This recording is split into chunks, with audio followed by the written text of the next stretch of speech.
Decode Understanding Nepal. आन्दोलन गर्ने रहर हुँदैन, त्यो बाध्यता थियो। एउटै मान्छेलाई अलि मान्छेले रुचाउँदो रहेन रहेछ। चिनी गुलियो हुन्छ तर धेरै खायो भने तितो हुन्छ। आफू मर्दा बुवाको लासले छोरालाईको लागि 2 दिन कुर्नु पर्छ। घरमा गाह्रो भयो भने हेर्ने कोही पनि छैन, तर त्यो हेर्न बस्यो भने उसलाई फेरि कमार ल्याउने खाना दिने कोही पनि छैन। सुके गरेर नि होस्, सत्तामा पुग्ने हो, अरू कुरा त त्यस्तै हो। नमस्कार, स्वागत छ डिकोडेड नेपालमा। आज हामी यहाँ सजिलो प्रश्न हैन, असहज प्रश्न गर्दै सत्य खोल्नेछौँ। यो स्पेस हो प्रश्न सोध्नको लागि, असहज कुरा गर्नको लागि, राजनीति भन्दा पहिले मान्छेको अनुभव बुझ्नको लागि। आज हामी हेडलाइनबाट एकतर्फ पछाडि सरेर सिस्टम वा राज्य, नेपालका मानिस जनताले कसरी महसुस गर्छन्, यी कुरालाई बुझ्दै आज हामी सोध्नेछौँ के सिस्टम साँच्चीकै बदलिँदैछ कि अनुहारहरू मात्र? के ब्यालेटमा अझै शक्ति छ कि सडक नै हाम्रो अन्तिम विकल्प? के युवाको आक्रोश रेभोल्युसन हो कि बर्नआउटको सुरुवात? Let's decode Nepal without fear, without filters. आजको गेस्टलाई धेरैले पोलिटिक्स र पावरसँग जोडेर हेर्नुहुन्छ, तर हामी त्यो भन्दा फरक, रोल भन्दा फरक जर्नी, कन्फ्युजन र रेस्पोन्सिबिलिटीको तर्फबाट बुझ्न जाँदैछौँ। आज हामीसँग हुनुहुन्छ जिल्ला समिति समिने काभ्रे प्लान्चोकका प्रमुख दीपक गौतम। दीपक गौतम जी, यहाँलाई स्वागत छ कार्यक्रममा। धन्यवाद। नमस्कार सचिन जी। नमस्ते। कार्यक्रमको अब फर्स्ट प्रश्न गर्दै जाँदा, अहिले हामी जुन यो जेन्जी आन्दोलनहरू भइरहेको छ, हामीले जुन यो ठुलो रेभोल्युसन देख्यौँ, तपाईलाई म यसबाटै सुरु गर्न चाहे। हजुरले पहिलो पटक यो युवा, यो जनताहरू यतिको फ्रस्ट्रेटेड छन् भनेर यो जेन्जी आन्दोलन हुनुभन्दा अगाडि कहिले महसुस गर्नु भएको थियो? जेन्जी आन्दोलन जुन सेप्टेम्बर 27 मा प्रोटेस्ट, एउटा पुस्ताले गरेको प्रोटेस्ट हो। वास्तवमै जायज मुद्दाहरू, सुशासन, भ्रष्टाचार युक्त समाज र सामाजिक सञ्जाल खोल्नु पर्यो, ब्यान्ड गर्न पाइएन भन्ने कुराको नै प्रोटेस्ट भएको थियो। लामो समय जमेर बसेको एउटा विद्रोह 27 मा प्रकट भयो। मैले नेपालमा गणतन्त्र प्राप्त पछाडि जब एउटा इलेक्सन भयो, त्यस पछाडि गणतन्त्र पनि कुन चरीको नाम हो भन्ने कुरा युवाले या नागरिकले अनुभूति गर्न सकेन। गरिबको झुपडीमा गणतन्त्र आएन, विद्यार्थी पढ्ने कक्षा कोठामा गणतन्त्र आएन, युवाको हातमा गणतन्त्र आएन। त्यसकारण निराश युथहरूले परिवर्तनका निमित्त गरेको यो आन्दोलन थियो। मलाई एउटा निर्वाचन सकेर अर्को निर्वाचनमा जाँदै गर्दाखेरि कुनै न कुनै दिन यो प्रकट हुन्छ भन्ने मलाई लागिरहेको थियो। त्यो 27 मा प्रकट भयो। तर त्यो 23 गतेको प्रोटेस्ट र 24 गतेको मुभमेन्ट हामीले फरक ढङ्गले बुझ्नु पर्दछ, हेर्नु पर्दछ। 23 गतेको प्रोटेस्ट एउटा परिवर्तनको निमित्त थियो। 24 गते चाहिँ त्यो मुभमेन्टलाई अरू कसैले हाइचेक गर्यो र यसलाई कन्फर्टेसनको बाटोतिर, विध्वंसको बाटोतिर गयो। यसलाई 2 तरिकाबाट हामीले विश्लेषण गर्नुपर्ने देख्दछ। जुन जेन्जीले अथवा हाम्रो युवा पुस्ता, नयाँ पुस्ताले जुन मान्छे त सडकमा उतारे, त्यसपछि ठुलो नै रेभोल्युसन पनि भयो। मान्छे सडकमा उतारिँदै गर्दा जुन हामीले नयाँ सरकार पनि बनायौँ, तर यो गर्दै गर्दाखेरि तपाईँलाई के लाग्छ, यो जेन्जीको चुनाव अथवा मतप्रति आशा बढेको छ कि घटेको छ? यसलाई चाहिँ तपाईँले कसरी हेर्नु भएको छ? पहिलो कुरा त जेन्जी पुस्ताले गरेको आन्दोलन, यो प्रोटेस्ट वास्तवमै आजको पोलिटिकल पार्टीहरूले त्यति संख्याको जनमानस जुटाउनका निमित्त निकै मेहनत गर्नुपर्छ। सामाजिक सञ्जाल मार्फत, विभिन्न चाहिँ सञ्चार माध्यम मार्फत गरिएको प्रचारले 12 घण्टामै त्यति धेरै संख्यामा युवाहरू जुट्नु यो अभूतपूर्व आन्दोलन हो। अब फेरि आन्दोलन मात्रै सबै कुराको समाधान हो त भन्दा होइन। प्रोटेस्ट गर्ने पनि विभिन्न तरिकाहरू हुन्छन्। शान्तिपूर्ण प्रोटेस्टलाई अराजकतातर्फ, उद्दण्डतातर्फ गयो भन्ने कुरा मैले अघि नै पनि भने। फेरि पनि संवाद, सहकार्य, सहअस्तित्वलाई स्वीकारेर नि हामी अगाडि बढ्नु पर्दछ। आन्दोलन सबै कुरा होइन, तर परिवर्तनका निमित्त भएको यो आन्दोलन, फेरि यो आन्दोलन एउटा परिवर्तनको संकेत पनि हो भन्न सकिन्छ। र नेपालको संविधानलाई हामी मान्दछौँ, आजको संविधानलाई हामी मान्दछौँ भने फेरि पनि ब्यालेटमा विश्वास गर्नुपर्छ। ब्यालेटमा हामी विश्वास गर्छौँ, विश्वास गर्नु पनि पर्दछ।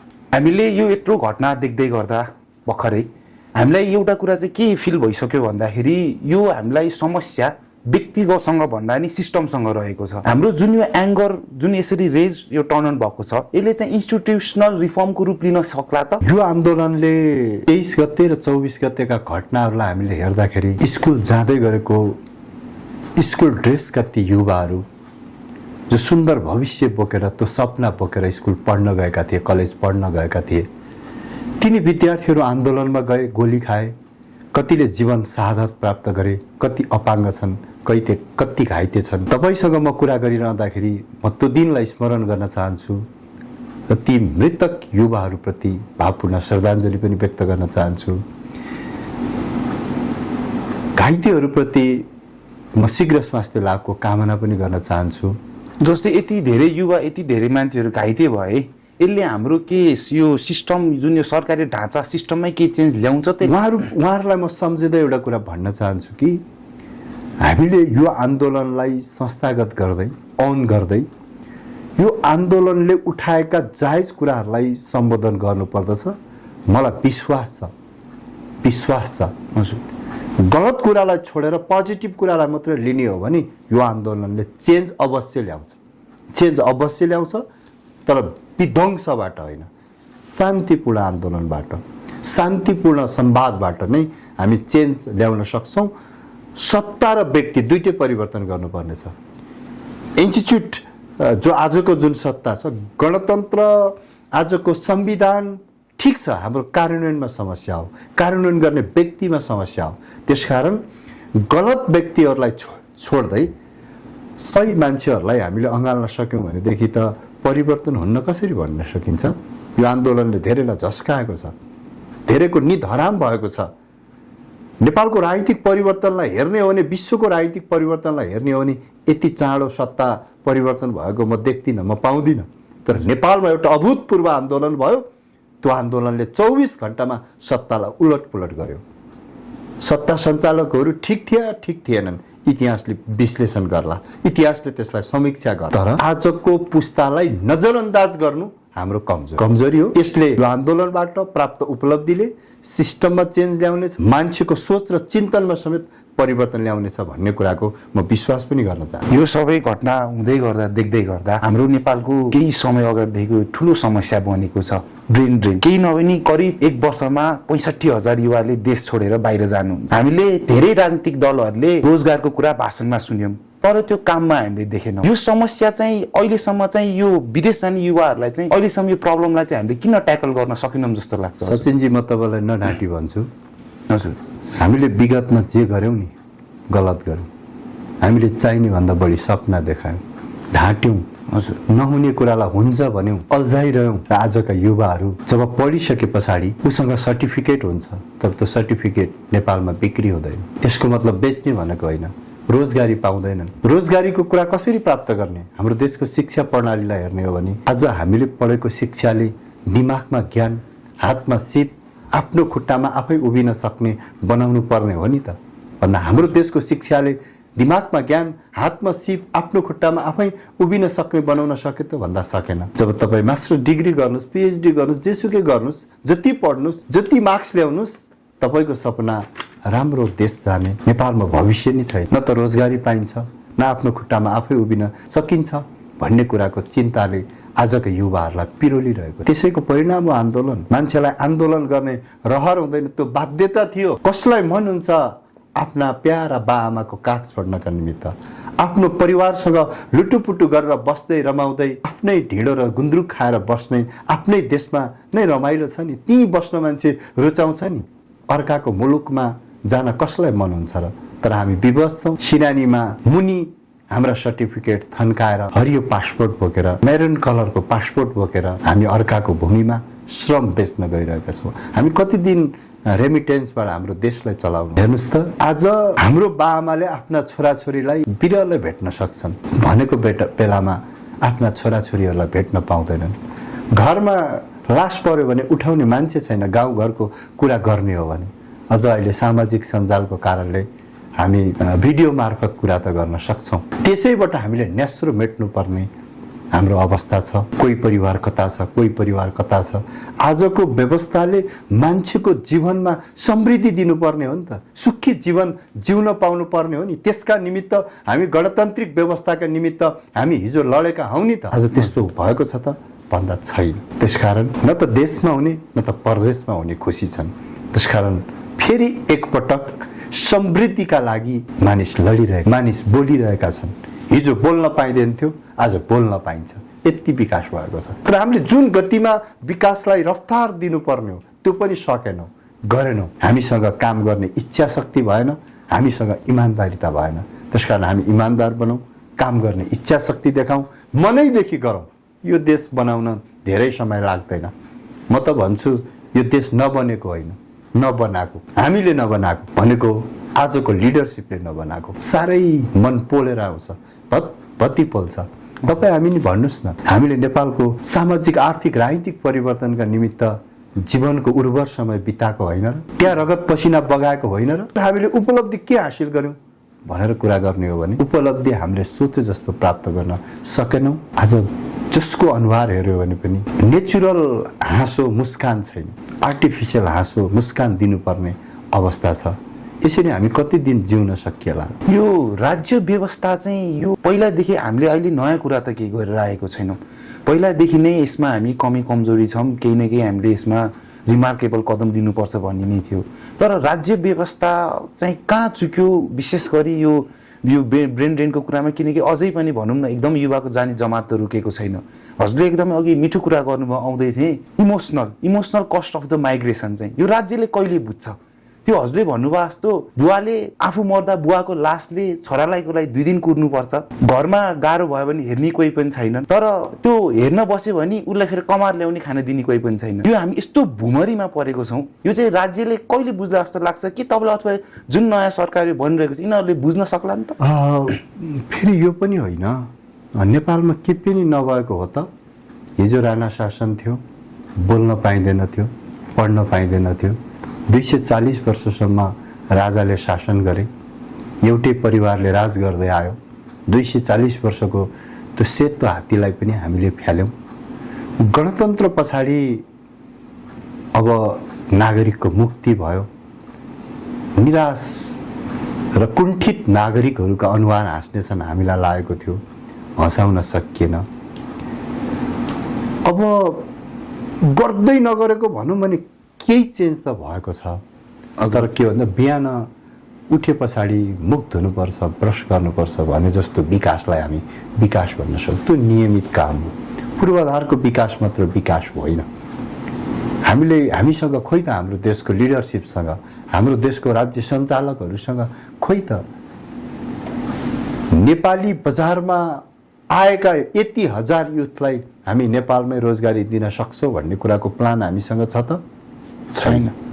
केवल छ त 2-4 किलोमिटर बाटो बनाउने, 2-4वटा बिल्डिङ बनाउने बाहेक उत्पादनमा नेपालीहरूलाई लगाउने, उत्पादनमा आत्मनिर्भर देश बनाउने। हामी कृषि प्रधान देश भन्छौँ। कृषिले हामीलाई जिडिपीमा कति सहयोग गरेको छ भन्ने हो भने कृषि लथालिङ्ग छ। उद्योग धन्दा कल कारखानाहरूको कुरा गर्ने हो भने नयाँ उद्योग खोल्ने कुरा छँदै छैन। भएका उद्योगहरू बेच्ने अथवा निजीकरण गर्ने यो अवस्था छ। त्यसकारणले गर्दाखेरि हामीले रोजगारी दिन सक्ने, उद्यमी बनाउने, उत्पादनमा लगाउने परिस्थितिको निर्माण गर्न सकेको थियो भनेदेखि यो अवस्था आउँदैन थियो। ठिकै छ। जुन अब अहिले पछिल्लो समयमा यत्रो जेन्जीको आन्दोलनपछि अन्तरिम सरकार पनि बनेको छ। अन्तरिम सरकारमा विभिन्न नयाँ फेसहरू पनि आउनु भएको छ। अहिले पछिल्लो समयकै कुरा गर्ने हो भने, लेटेस्ट कुरा गर्ने हो भने हाम्रो बालेन, रवि लामिछाने, कुलमान घिसिङ जस्ता दिग्गज व्यक्तिहरू एकै ठाउँमा आउनु भएको छ। यसमा चाहिँ जनताले एउटा भरोसा र आशाको रूपमा पनि हेरेको छन्। तपाईँले यसलाई चाहिँ यो साँच्चीकै स्ट्रक्चरल सिफ्ट हो कि अझै पनि हामी पोलिटिक्स के भन्छ पर्सनल पोलिटिक्समै ड्रिभन छौँ कि पर्सनल पोलिटिक्सको अर्को रूप हो? यसमा चाहिँ के हो भन्दाखेरि आजका पोलिटिकल पार्टीले गरेका राम्रा कुराहरू जनताको बिचमा लैजान सकेनन् र हामीले जति गर्नु पर्थ्यो गर्न नसक्दाखेरि आजका राजनीतिक पार्टीहरूले जे गर्नु पर्थ्यो जति गर्नु पर्थ्यो गर्न नसके पछाडि नागरिकहरू फ्रस्ट्रेट भए। फ्रस्ट्रेट भइसके पछाडि रविजी, कुलमानजी, बालनजीहरूको उदय भयो। उहाँहरूको काम हेर्न बाँकी छ। अहिले नै उहाँहरूले पनि कायापलट गर्नुहुन्छ जस्तो मलाई लाग्दैन, तर उहाँहरूप्रतिको आशा भरोसा चाहिँ नागरिकले राखेका छन्।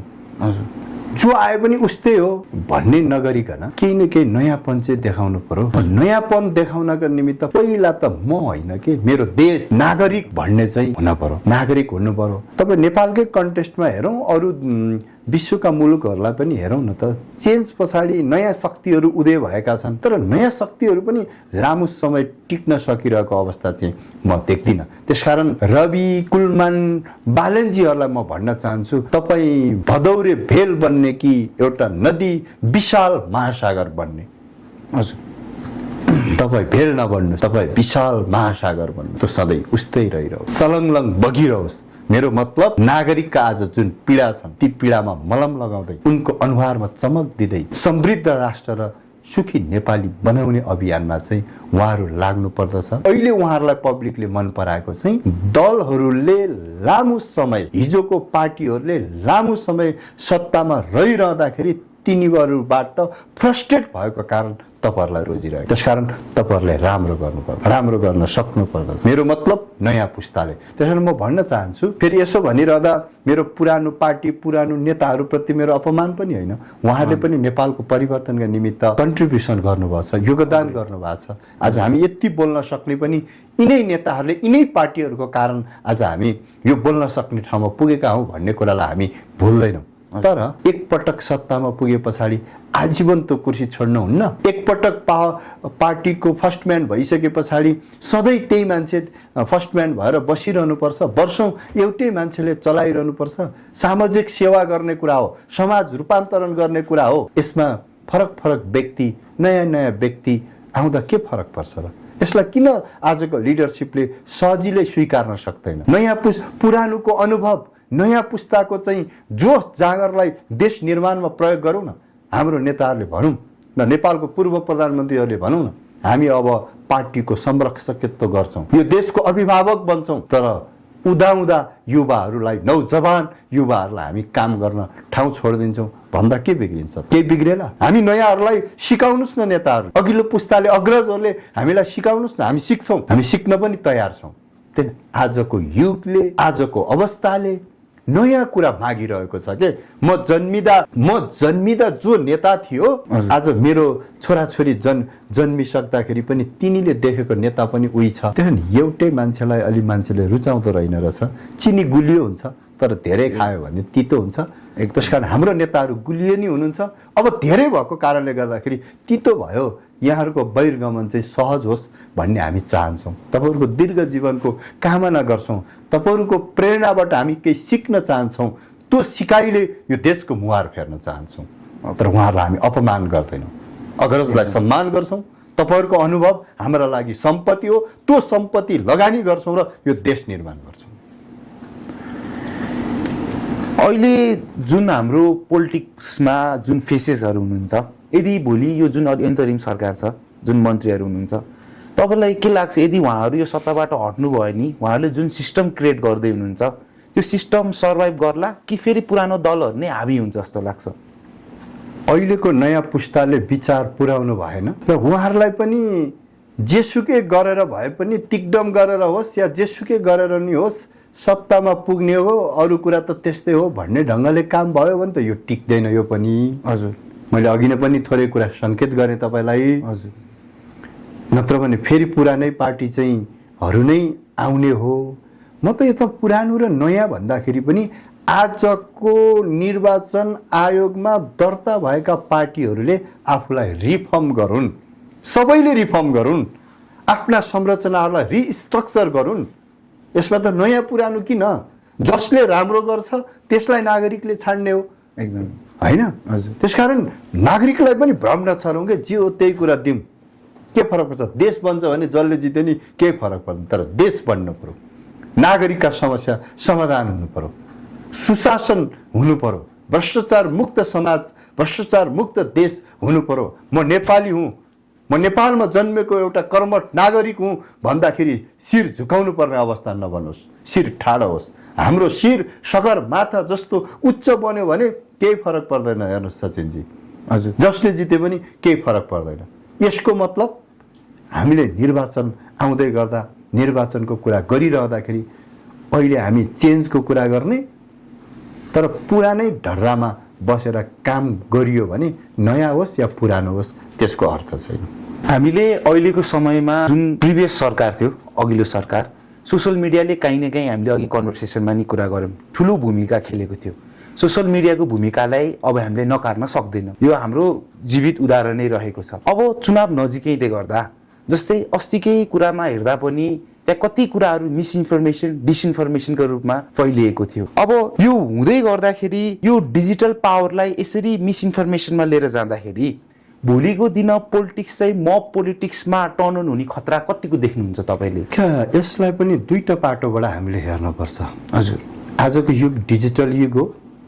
हामी डिजिटल युगभन्दा बाहिर जान सक्दैनौँ।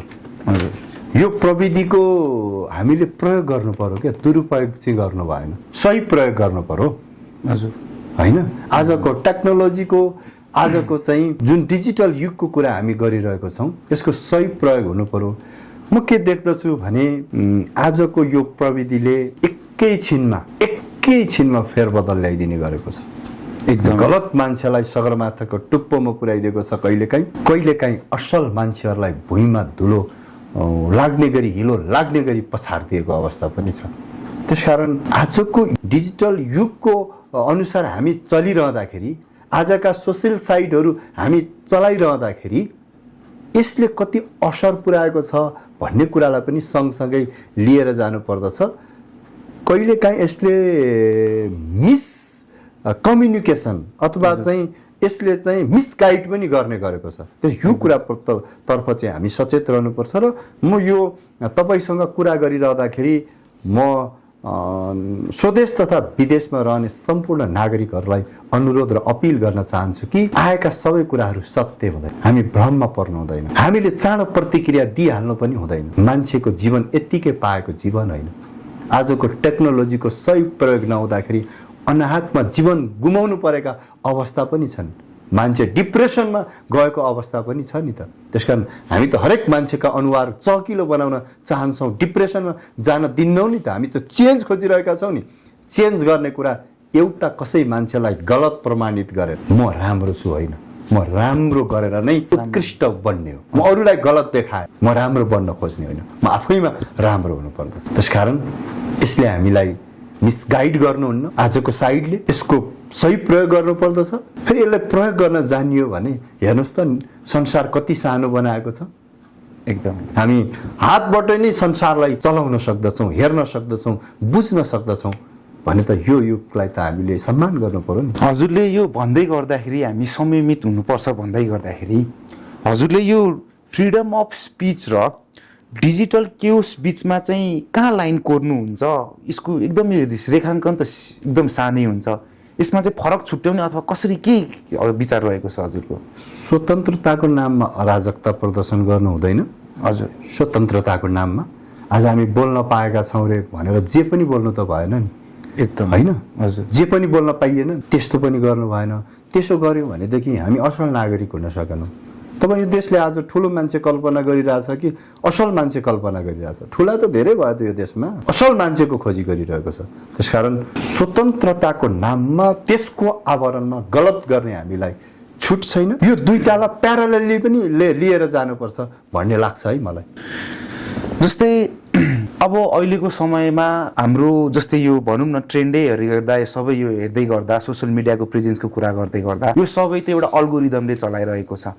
आजको समयमा हाम्रो ओपिनियन कुनै डिबेटले भन्दा नि एउटा सर्भरभित्रको अल्गोरिदमले डिटरमाइन गरिरहेको छ। अब नेपालको डेमोक्रेसी चाहिँ तपाईँलाई के लाग्छ, अल्गोरिदम फ्रेन्डली हुँदै गएको छ कि छैन? छैन, मैले त्यो फ्रेन्डली भन्न सक्दिनँ। किन सक्दिनँ भने फेरि पनि कुरा के हो भने तपाईँको जज तपाईँको योग्यता, क्षमता, इमान्दारितामा गर्ने। हजुर, तपाईँको मूल्याङ्कन। हजुर, केही समय हावाहरू चल्न सक्छन्, हुरीहरू आउन सक्दछन्, बतासहरू आउन सक्दछन्, एउटा भनाइ पनि छ नि। हजुर, सजिलो बेलामा त केही छैन, तर अप्ठ्यारो बेलामा सती साल चाहिँ ठिङ्ग उभिन सक्नु पर्दछ। यी यस्ता अहिलेका जुन खालको ट्रेन्ड छ नि त्यसलाई चिरेर, ती जन्जिरहरूलाई चिरेर उज्यालो राजमार्गमा हामी जाने हो। अब यो सबै कुरा गर्दाखेरि म अब हाम्रो देशको सबैभन्दा ठुलो समस्या भनौँ न करप्सन, जसको चाहिँ एकदम यो चाहिँ इलिगल हुनुपर्ने एकदमै नर्मलाइज भइसकेको छ। ललिता निवास हजुरको हाम्रो गिरिबन्धु जस्ता काण्डहरू चाहिँ हामी युवा जमातको लागि चाहिँ यो पोइन्ट अफ नो रिटर्न बनेको छ। तपाईँलाई के लाग्छ अब जुन यो नयाँ सरकार आउँदैछ उनीहरूले यसप्रति चाहिँ आफ्नो उच्च इच्छा राखेर छानबिन आयोगलाई भनेको यो जुन घटना यो काण्डहरूलाई चाहिँ निष्कर्षमा पुर्याउन सक्नुहुन्छ जस्तो लाग्छ? दोषीलाई कारबाही होला? म के भन्छु भने राम्रो काम गर्नेलाई हामीले पुरस्कृत गर्नुपर्छ, गलत गर्नेलाई हामी दण्डित गर्नुपर्दछ। हाम्रो देशमा के भयो भने पोलिटिक्सको आवरणमा गलत गर्ने मान्छेहरू पनि कानुनको दायरामा हामीले ल्याउन सकेनौँ, आउन सकेनौँ। हजुर, पोलिटिक्सको आवरणमा अग्रिड होइन? हजुर, त्यसो भएको हुनाले म के भन्छु भने यस्ता अहिलेको विभिन्न बेलामा विभिन्न चरणहरूमा मान्छेहरूका असन्तुष्टिहरू यस्तो बग्रेल्ती आउँछन् र यस्तो विस्फोट हुन्छ। हेर्नुहोस्, किन कुनै कार्यालयमा तपाईँ काम गर्न जानुहुन्छ, डेलिभरी चाहिँ सहज छैन, सहज ढङ्गले मान्छेले नागरिकहरूले सेवा पाउँदैनन्। हजुर, एकदमै। हामी निर्णय गर्ने ठाउँमा अथवा चाहिँ एउटा निकायमा बसेका मान्छेहरू हामी निर्णय दिन सक्दैनौँ, मान्छेलाई अल्झाइरहन्छौँ, घुमाइरहन्छौँ, जिरी घुमाएको जस्तो घुमाइरहेको अवस्था छ कि एकदमै। अनि अस्वाभाविक देखिन्छ। कस्तो कुराको अस्वाभाविक देखिन्छ भने एउटा सामान्य मान्छे रातारात धनी हुन्छ, जो गरी खान्छ, त्यो मान्छेले जीवनमा प्रगति गर्न निकै कष्ट गर्नुपर्छ। यहाँ त वर्ग विभेदको कुरा पनि छ। यहाँ पावरले होइन, यहाँ सिस्टमले देश चलोस्। एकदमै। पावरले चलेका देशहरू लामो समय टिक्दैनन्, सत्ता लामो समय टिक्दैन। त्यस कारण सिस्टमले नि हामी सबैलाई गाइड गर्नुपर्दछ, हामी सबैले सिस्टमलाई फलो गर्नुपर्दछ। संविधान, विधि, कानुन, हामी कानुनभन्दा माथि कोही पनि हुँदैनौँ। कसैका निम्ति एउटा कानुन, कसैका निम्ति अर्को कानुन, यो होइन। हामी सबै नागरिक हौँ, सबै नागरिकलाई उही खालको कानुनले गाइड गर्नुपर्दछ। तर नेपालको कन्टेक्स्टमा त्यस्तो देखिरहेको छैन। मलाई छो त कसैले भन्छ, गर्जिन्छ, उसँग पछि पछाडि भिड छ भने त्यो मान्छे गलत भए पनि बचिरहेको छ। एकदमै। तर जो मान्छे इमान्दार छ, जो मान्छे उसले नचाहिने कुरा त दिमागमा सोचेकै छैन भने त्यो मान्छे अगाडि बढ्न पनि गाह्रो भइसक्यो। अब त यहाँ त इमान्दारहरूलाई बाँच्न गाह्रो हुने कन्डिसन छ। एकदमै। त्यसकारण हामी चाहन्छौँ भ्रष्टहरूलाई तह लाउने हो, इमान्दारहरूले यो देशको लिडरसिप लिने हो, नेतृत्व गर्ने हो। देश त नबनेको होइन, नबनाइएको, यो देश हामी बनाउन सक्छौँ। त्यो सपना छ, त्यो भिजन छ। त्यसकारण भिजनरी लिडरसिप पनि चाहियो। पालो पुर्याउने मन्त्री होइन के, पालो पुर्याउन, भाग पुर्याउन दिने होइन के सांसद। यो पालो सिस्टमले चल्ने पनि होइन। उसको योग्यता, क्षमता, इमान्दारिताले देश बनाउने भिजन जोसँग छ, त्यसलाई हामीले राज्य सत्तामा पुर्याउँ। त्यस्ता मान्छेले सत्ता सञ्चालन गर्नुपर्दछ। भिजनरी लिडरसिप भयो भनेदेखि नेपाल त हामी बनाइहाल्छौँ नि। हामीलाई प्रकृतिले दिएको छ, नेपाल प्रकृतिले दिएको अनुपम उपहार हो यो हाम्रो देश नेपाल। हाम्रो देश जस्तो सुन्दर देश कुन होला र? ठिक दिपक, कोही छैन। तर पनि हामी विकासमा पछाडि पडिरहेका छौँ नि त। हामीसँग यति धेरै कुरा छ। हामी पर्यटनको प्रबन्धन गरेर समृद्धि दिन सक्दछौँ। कृषिमा चाहिँ कृषिबाट चाहिँ हामी आत्मनिर्भर बन्न सक्दछौँ। हामीसँग भएको माइनिङ, खनिज पदार्थबाट चाहिँ हामी समृद्धि हासिल गर्न सक्दछौँ। खोइ हामीले के, हाम्रो के छ त नेपाल? हामी अरूसँग मागेर ल्याएर देश चलाउने बाहेक केही गर्न सकिएन के? हजुर। त्यहाँ हाम्रै देशमा भएका स्रोत र साधनहरूको परिचालन गरौँ। हाम्रो देशको जुन पाइलामा टेके पनि हामीसँग छ, तर हामीले त्यसबाट रिटर्न लिन सकिरहेका छैनौँ। खोज गरौँ, अनुसन्धान गरौँ, रिसर्च गरौँ। आज समृद्ध बनेका विश्वका विभिन्न राष्ट्रहरू हिजो त खाना लाउन पनि त गाह्रो थियो नि त, होइन? एकदम। हामी हिस्ट्रीहरूलाई पल्टाएर पढ्ने हो भनेदेखि त हामी पाउँछौँ नि त। विकसित मुलुकहरूको पनि हिजोको अवस्था हेर्ने हो भने त जर्जर थियो नि त। एकदमै। आज छिमेकी राष्ट्र चीनलाई हेरौँ कहाँ पुगिसक्यो, इन्डियालाई हेरौँ उसको रफ्तार। तर हामी कहाँ छौँ? त्यसमा हामी कुन धरातलमा छौँ भन्ने कुराको सही विश्लेषण गरेर अगाडि बढियो भनेदेखि समस्याको समाधान हुन्छ। दिपकजी, हजुरले यो यत्रो भन्दै गर्दा हाम्रो देशसँग यति पोटेन्सियल छ, यति राम्रा विचार भएको, यस्तो राम्रो व्यक्तित्व पनि हुनुहुन्छ हाम्रो समाजमा। तर यो सबै हुँदै गर्दा जहिले पनि नेतृत्व गर्ने ठाउँमा चाहिँ अहिलेसम्म, अथवा मैले चाहिँ पाएपछि मैले बुझेको अनुसार कि गलत मान्छे नै पुगेको छ कि राम्रो मान्छे पुग्दा पनि काम गर्न पाएको छैन। यसमा चाहिँ हजुरको विचारमा चाहिँ हाम्रो समस्या चाहिँ निर्वाचन प्रणालीमा हो कि राजनीतिक दलको व्यवस्था र उनीहरूले गर्ने व्यवहारप्रति हो कि यसको समस्या चाहिँ कहाँ हो हजुरको विचारमा? दुईटै कुरा छ। पहिलो कुरा त हाम्रो आजको पार्टीहरू अथवा चाहिँ पोलिटिकल पार्टीहरूले गर्ने डिसिजन आफूमुखी छ, नागरिकमुखी छैन, कार्यकर्तामुखी छैन। एक। दोस्रो, निर्वाचन प्रणाली पनि सुधार्नुपर्ने छ है। हजुर, आजको निर्वाचन प्रणालीले जोसँग डनहरू छन्, जोसँग धन छ, त्यसैले निर्वाचन जित्छ।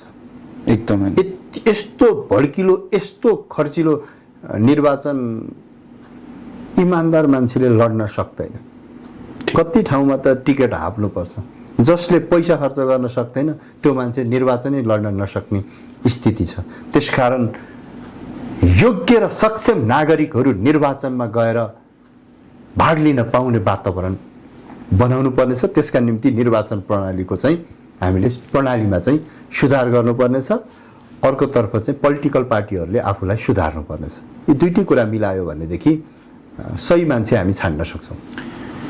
मैले बुझ्दै गरेको नेपालमा हरेक 10 वर्षमा लगभग ठुलो राजनीतिक घटना हुन्छ। त्यो किन हरेक 10 वर्षमा दौडिन्छ नि? एउटा एभरेजको म कुरा गर्दैछु। काहीँ न काहीँ हामीले त्यो नसुधारेकै भएर हाम्रो चाहिँ कस्तो छ भन्दा हाम्रो नारा, हाम्रो प्रोटेस्ट कहिले पनि प्रोसिक्युसनमा टर्न हुँदैन। हाम्रो अकाउन्टेबिलिटी भन्ने कुरा चाहिँ हाम्रो नेपाली जनता अथवा नेपाली समाजको पछिल्लो राजनीतिक समयमा हेर्दाखेरि राजनीतिक दलहरूले नारामै मात्र सीमित राख्नुहुन्छ। उहाँहरूले यति ठुलो प्रमिसेसहरू गर्नुहुन्छ र सत्ता र पक्षमा पुगेपछि त्यो प्रमिसेसहरूको इम्प्लिमेन्टेसन केही पनि नै हुँदैन। यसको जिम्मेवार चाहिँ तपाईँले कसलाई देख्नुहुन्छ? केमा मान्नुहुन्छ यसमा चाहिँ? के छ हजुरको धारणा? यस दुईटा कुरा, राज्य सञ्चालकहरू र हाम्रो सिस्टम।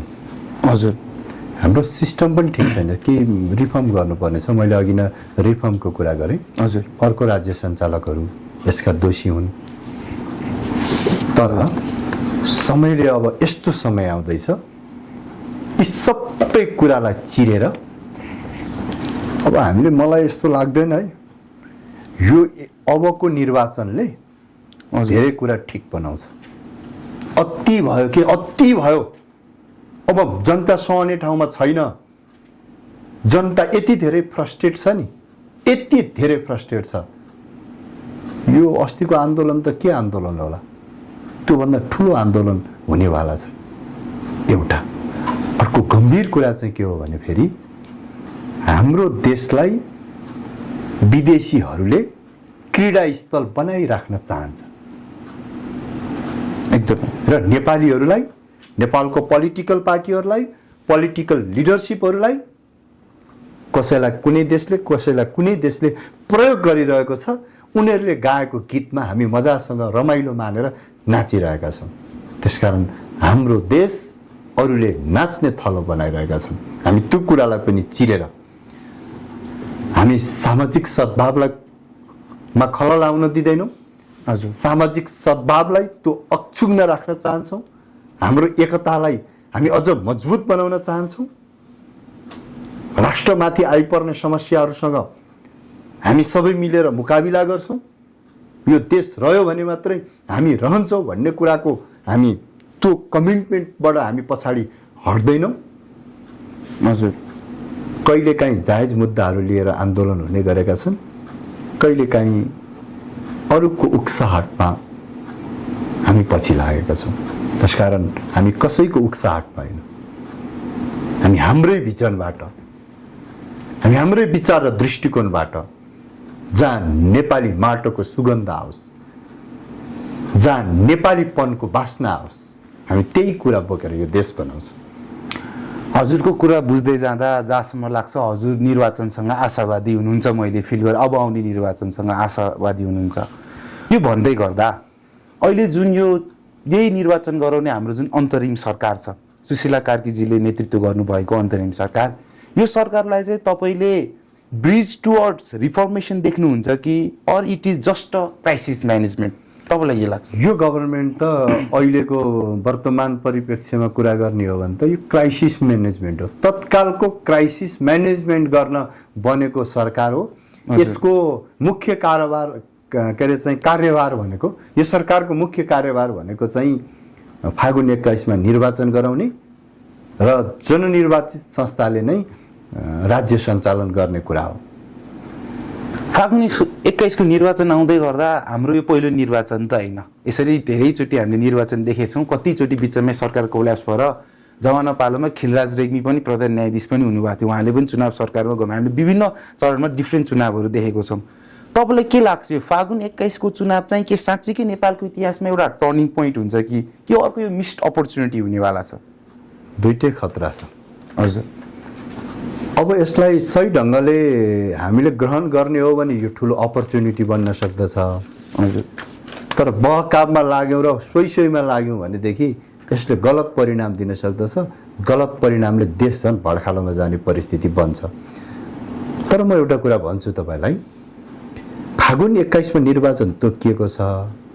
हुन त आज म यहाँ तपाईँसँग कुरा गरिरहँदाखेरि नेपालका राजनीतिक पार्टीहरूले, निर्वाचन आयोगमा दर्ता भएका राजनीतिक पार्टीहरूले भटाभट आफ्ना प्रतिनिधिहरू सिफारिस गरिरहेका छन्। अन्तिम टुङ्गो लगाउने तयारीमा छन्। हजुर। म निर्वाचन विरोधी मान्छे होइन।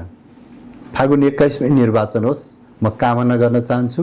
फागुन 21 मा निर्वाचन गराउने कुरामा मेरो महत्त्वपूर्ण भूमिका म खेल्न पनि चाहन्छु। हजुर। एउटा जिम्मेवार व्यक्तिको हिसाबले। हजुर। तर म सत्य कुरा गर्ने हो भने फागुन 21 मै निर्वाचन हुने इन्भाइरोमेन्ट, जुन चुनावी वातावरण चाहिँ बनिरहेको छैन। हजुर। के इन्डिकेटर त्यो वातावरण चाहिँ बनिरहेको छैन। हजुर। त्यो आन्दोलन पछाडि गिरेका मनोबलहरूलाई हामीले उकास्न सकेका छैनौँ। प्रहरीको मनोबललाई भन्नुभयो। जोसुकैको। हजुर। नागरिकहरू एउटा पीडामाथि अर्को पीडा थपिएको छ। एकदम होइन। त्यसो भएको हुनाले शान्तिपूर्ण र भयरहित वातावरणमा निर्वाचन हुन्छ कि हुँदैन भन्ने कुराको शङ्का छ। अझै हामी निष्पक्ष निर्वाचन नहुने हो भनेदेखि हामीले सोचेको, हामीले परिकल्पना गरेको देश हामी बनाउन सक्छौँ कि सक्दैनौँ? हजुर। एउटा निर्वाचन हुनु मात्रै सबै कुरा पनि होइन। नेपालमा निर्वाचन त धेरै पटक भयो नि त। हजुर। होइन। नयाँ नयाँ प्रतिनिधिहरू त हामीले छान्यौँ नि त। तर हामीले खोजेको देश त पाउन सकेनौँ। त्यसो भएको हुनाले निर्वाचनको वातावरण पनि बनाऊ। यो निर्वाचनमा योग्य र देशप्रेमी प्रतिनिधिहरूले विजय हासिल गरून्। त्यहाँ अघिल्लो पुस्ताको पनि भावना सम्बोधन होस्, आजको पुस्ताको नि भावना सम्बोधन होस्। भूत भविष्य र वर्तमान तिनटैलाई बुझेर अगाडि बढ्ने प्रतिनिधि छानियो। साँच्चै जनताले खोजेको, जनताले मागेको, जनताले रोजेको प्रतिनिधि छान्ने वातावरण हामीले बनाउनु पर्दछ। हामीले यत्रो संवाद गर्दै गर्दा हामी लगभग कार्यक्रमको अन्तिममा आइसकेको छौँ। मलाई अझै चित्त सोध्न मन लागेको दीपकजी, हामीले यत्रो कुरा गऱ्यौँ तर यो भए जुन हाम्रो गर्दाखेरि हामीले यत्रो मजाले हामीले कुरा गर्दै गऱ्यौँ। जसरी हजुरले भन्नुभयो, there are challenges, there are opportunities. हामीले सोसियल मिडियाको प्रेजेन्सलाई पनि नकार्न सक्दैनौँ। अल्गोरिदमको छुट्टै दुनियाँको छुट्टै खेल चलिरहेको छ। जियो पोलिटिक्स पनि नेपाल हेर्ने हो भने इन्डिया चाइना जस्तो बिचको राष्ट्रमा हुँदा जियो पोलिटिकल्ली पनि हाम्रो नेपाल एकदमै क्रुसियल फेजमा छ। यो सबै हेर्दै गर्दा यो अल्गोरिदमको कुदाई अझै भन्ने गर्दै प्रष्ट भाषामा टुक्राएर भन्दै गर्दा प्रहरीसँग लुटिएका हतियार अझै गायब छन्, गोलीगट्ठा अझै गायब छन्, कति क्रिमिनल्सहरू अझै फरारै हुनुहुन्छ। यस्तो समयमा राम्रो व्यक्तिले चाहिँ यो निर्वाचनबाट आउनलाई उहाँलाई कतिको सहज अथवा असहजता होला, तपाईँलाई के लाग्छ? निकै असहज छ। मैले त्यही भएर भनिरहेको छु, म निर्वाचन विरोधी होइन। हजुर। तर निर्वाचनको वातावरण त अझ बनिरहेको छैन नि। हजुर। यो त सत्य कुरा हो नि। यसलाई बाहिर रहेका हतियार हजुर भोलि मिसयुज भयो भने त्यसको जिम्मेवारी कसले लिने? एकदमै होइन र? हजुर। जो मरे पनि नेपाली नागरिक न मर्ने हुन्, एकदम जीवन गुमाउने हुन्।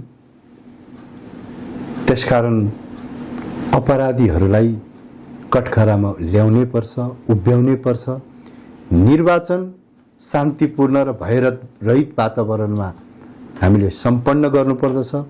त्यसका निम्ति कुनै एउटा व्यक्ति, कुनै एउटा पार्टी भन्दा पनि सबै मान्छे निर्वाचनमा होबिने, निर्वाचनमा सबैले सहयोग गर्ने, सपोर्ट गर्ने, लामो समय जनप्रतिनिधि विहीन सङ्घीय सरकार हामीले बनाउनु हुँदैन। हजुर, यो त एउटा क्राइसिस म्यानेजमेन्टका निमित्त बनेको अन्तरिम सरकार हो। यो छोटो समयका निमित्त सम्माननीय राष्ट्रपतिज्यूले फागुन 21 गते निर्वाचन गराउने गरी बनेको सरकार हो। त्यसकारण एकपटक निर्वाचनमय देश बनाउने, शान्तिपूर्ण ढङ्गले निर्वाचन सम्पन्न गर्ने, देश बनाउन सक्ने भिजनरी लिडरसिपलाई चाहिँ स्थापित गर्ने, नेतृत्वमा ल्याउने गरी चाहिँ हामी लाग्नुपर्छ। हामीसँग यत्रो कुरा हुँदै गर्दा लगभग हामी अन्तिममा आइसकेका छौँ दिपकजी। अन्तिममा अब जसले जे भयो नि, युथ नै अहिलेको हाम्रो समयमा एकदम पोलिटिक्समा इन्ट्रेस्टेड हुनुभएको छ। पछिल्लो समय युवा शक्तिहरू त धेरै पोलिटिकली अवेर पनि हुँदै आउनुभएको छ। जो युवाहरू पछिल्लो समय जो पोलिटिकली अवेर हुँदै आउनुभएको छ, जो चाहिँ सडक, स्क्रिन र राज्यको बिचमा उल्झिएको छन्, त्यो युवाहरूलाई तपाईँ के भन्न चाहनुहुन्छ यस कार्यक्रमबाट? म तपाईसँग कुरा गरिरहँदा र हामी संवाद गरिरहँदाखेरि मेरो यो संवादलाई, तपाईँ र मेरो यो संवादलाई जसले सुनिरहनु भएको छ, अग्रजहरूले अन्यथा नलिदिनु होला। अब हामी राजनीतिमा आजको युवाहरू हस्तक्षेपकारी भूमिका निर्वाह गर्छौँ। अब हामी चुप लागेर बस्दैनौँ। हामी पोलिटिक्समा हस्तक्षेपकारी भूमिका निर्वाह गर्दै आउँछौँ। किन? यो देश बनाउन, यो देश निर्माण गर्न। त्यसकारण सबै युवाहरूलाई म अनुरोध र आग्रह गर्न चाहन्छु, योग्य, सक्षम, ट्यालेन्ट मान्छेहरू राजनीतिमा आउनुहोस्। राजनीति सबै नीतिहरूको माउ नीति हो। राजनीतिले नै सबै नीतिहरूलाई गाइड गर्छ। त्यसकारण राजनीति फोहोरी होइन। केही राजनीति गर्ने फोहोरी मान्छे भएको कारणले गर्दा समग्र राजनीति नै गनाउने अवस्थामा पुगेको छ। त्यसकारण हामी सफा गर्न चाहन्छौँ, हामी चेन्ज ल्याउन चाहन्छौँ, हामी रूपान्तरण गर्न चाहन्छौँ, हामी परिवर्तन चाहन्छौँ। त्यसकारण यो निर्वाचनमा युवाहरूको जाजल्यमान उपस्थिति रहनेछ। हजुर, म त सबै पार्टीहरूलाई अनुरोध गर्न चाहन्छु, आग्रह गर्न चाहन्छु, टेस्टेड अनुहारहरूलाई पटक पटक नदोहोऱ्याउँ, नयाँलाई दिउँ। नयाँले केही गर्न सक्छ। उसले भोलिको भविष्यलाई पनि सोचेर गलत गर्ने छैन। हामी गर्दैनौँ, आजको पुस्ता गर्दैनौँ। कसम, माटोको कसम खाएर भन्छौँ, हामी गलत गर्दैनौँ, देश बनाउँछौँ। एकपटक हामीलाई पनि हेर्नुहोस्, हामीलाई यो अग्नि परीक्षामा सामेल हुन दिनुहोस्। हामी यो परीक्षा पास भएर देखाउनेछौँ। पास मात्र होइन, हामी राम्रो अङ्क ल्याएर पास गर्नेछौँ। जस्तै अब अन्तिमतिर आउँदै गर्दा अहिले हाम्रो सत्तामा हुनुभएका प्रधानमन्त्री र लगायत मन्त्रीहरूलाई चाहिँ हजुरले के सन्देश दिन चाहनुहुन्छ? अहिलेको सरकार एउटा परिस्थितिबाट आएको सरकार हो। तपाईँहरूले जुन ढङ्गले काम गरिरहनु भएको छ, थुप्रै अप्ठ्याराको बिचबाट काम गर्नु परेको छ। साँचो अर्थमा जति पर्फर्मेन्स नागरिकले खोजेको हुन्, यो सरकारबाट पनि प्राप्त भएको छैन। तपाईँहरूले चाँडोभन्दा चाँडो निर्वाचनको वातावरण बनाएर, निर्वाचन गराएर हस्तान्तरण गर्ने नै सबभन्दा महत्त्वपूर्ण कुरा हो।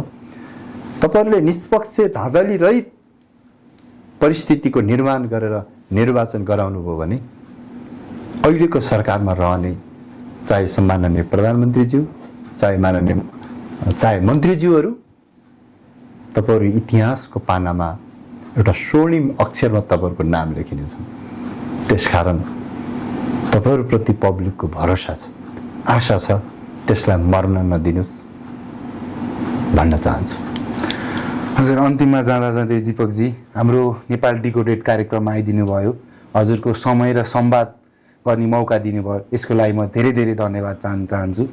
सचिनजी, नेपाल डिकोडेड जुन पोडकास्टमा मलाई लागेका कुरा, मेरा मनमा उकुस मुकुस भएका कुराहरूलाई मैले तपाईँको सञ्चार माध्यम मार्फत राख्ने जुन अवसर मिल्यो, म त्यसको निमित्त तपाईँ र यो च्यानललाई म हृदयको गहिराईदेखि नै आभार व्यक्त गर्न चाहन्छु र सबै नेपालीहरूलाई भन्न चाहन्छु स्वदेशमा रहने विदेशमा रहने अहिले नगरे कहिले गर्ने एकदम अब नगरे कहिले गर्ने एकपटक जुरुक्क उठाउँ देश निर्माणमा उठाउँ ठुलो होइन असल प्रतिनिधि खोजौँ यही कामनाका साथ तपाईँलाई फेरि पनि धन्यवाद दिन्छु नमस्कार